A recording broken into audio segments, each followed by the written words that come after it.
বাংলাদেশের সঙ্গে ইতিবাচক গঠনমূলক ও ভবিষ্যৎমুখী সম্পর্ক বজায় রাখতে চায় ভারত। পারস্পরিক স্বার্থ ও সমতার ভিত্তিতে দুই দেশের সম্পর্ক এগিয়ে নেওয়ার কথা জানিয়েছে নয়াদিল্লি।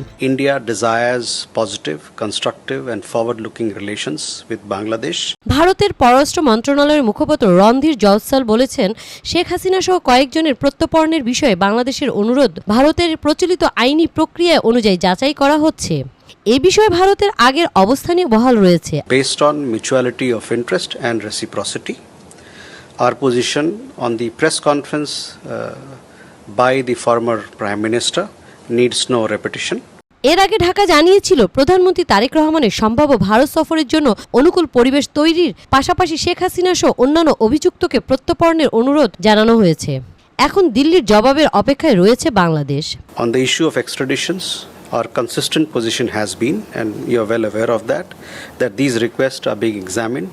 ভারত বলছে, দুই দেশের কর্মকর্তা ও কূটনৈতিকদের মধ্যে নিয়মিত যোগাযোগ রয়েছে। আইনি ও প্রাতিষ্ঠানিক প্রক্রিয়ার মাধ্যমে সংশ্লিষ্ট বিষয়গুলো পর্যালোচনা করা হচ্ছে। Positive, constructive and forward-looking relations with Bangladesh based on mutuality of interest and reciprocity. CIP TV Bangla news desk.